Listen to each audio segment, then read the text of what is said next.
بسم اللہ الرحمن الرحیم۔ السلام علیکم پیارے بچوں، کیسے ہیں آپ؟ یقیناً ٹھیک ہوں گے، تندرست ہوں گے۔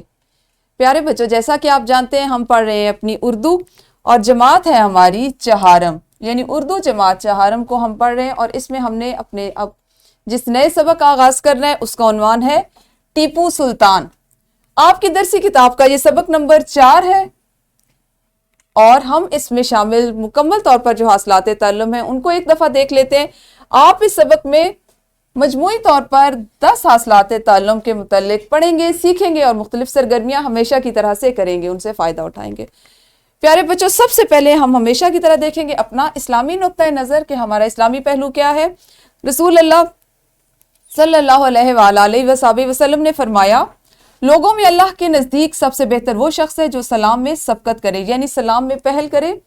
ہمیشہ کسی کو آپ جانتے ہیں نہیں جانتے، آپ کے راستے میں وہ آپ کو ملتا ہے، آپ اسکول میں آتے ہیں اسکول میں ملتا ہے، تو آپ کوشش کیا کریں سلام میں پہل کیا کریں، سلامتی بھیجا کریں۔ اور اس کام کو کرنے کا حکم ہمارے پیارے نبی حضرت محمد مصطفیٰ صلی اللہ علیہ وآلہ وسلم نے بھی ہمیں دیا۔ پیارے بچوں، آئیے ایک مختصر سا ہم جائزہ لیتے ہیں، ایک نظر ڈالتے ہیں کہ ہم اپنے سبق کو کتنے حصوں میں پڑھیں گے اور کس طرح سے اس کی تقسیم کریں گے۔ سبق نمبر 4.1 آپ بخوبی واقف ہیں، 4 سے مراد یہاں پر ہماری درسی کتاب کا چوتھا سبق، اور 1 سے مراد وہ پہلا دن ہے، پہلا حصہ ہے جس میں آپ چوتھے سبق کو شروع کریں گے۔ سادہ جملوں کو زمانہ ماضی، حال اور مستقبل کے لحاظ سے تبدیل کر سکیں۔ سبق نمبر 4.2 مترادف اور متضاد کے فرق کو سمجھ کر استعمال کر سکیں اور لغت کی مدد سے الفاظ کے معنی تلاش کر سکیں۔ ہمارا چوتھا سبق اور تیسرا حصہ اس کا ہوگا جن حاصلات تعلم پر مشتمل وہ ہیں 1 منٹ میں کم از کم 80 الفاظ درست پڑھ سکیں، عبارت کا مقصد سمجھتے ہوئے درست تلفظ کے ساتھ روانی سے پڑھ سکیں۔ سبق نمبر 4.4 عبارت کا مقصد سمجھتے ہوئے درست تلفظ کے ساتھ روانی سے پڑھ سکیں اور نظم و نثر پڑھ کر تفہیمی سوالات کے جوابات لکھ سکیں۔ سبق نمبر 4.5 عبارت پڑھ کر اس کے خاص نکات تحریر کر سکیں۔ سبق نمبر 4.6 یعنی چوتھے سبق کا چھٹا حصہ کہانی کے اجزاء، آغاز، عروج، اختتام اور نتیجہ، اس کو مد نظر رکھتے ہوئے کہانی تحریر کر سکیں۔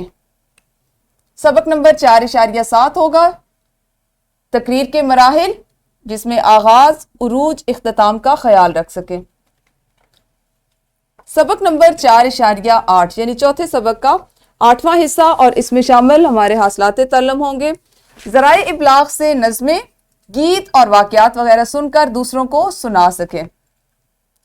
اسی دن آپ اپنے مشق میں جو شامل عملی منصوبہ ہے اس کو بھی مکمل کریں گے، تو یوں آپ کو اندازہ ہوا کہ اس سبق میں مجموعی طور پر جو 10 حاصلات تعلم ہیں ان کو آنے والے 8 دنوں میں 8 جماعتوں میں 8 گھنٹوں میں آپ مکمل کریں گے۔ ہمارا یہ سبق قدرے طویل ہوگا کیونکہ اس میں حاصلات تعلم ایسے ہیں کہ جن پر آپ کو مختلف سرگرمیاں کروائی جائیں گی، مختلف سرگرمیوں کے ذریعے آپ کو اس حاصل تعلم کو کس طرح سے سبق سے منسلک کرنا ہے، عملی زندگی سے منسلک کرنا ہے، یہ سکھایا جائے گا۔ تو پیارے بچوں، آنے والے دنوں میں ہم اس کو باقاعدہ پڑھنا شروع کریں گے۔ اس وقت تک اپنا خیال رکھیے۔ اللہ حافظ، شکریہ۔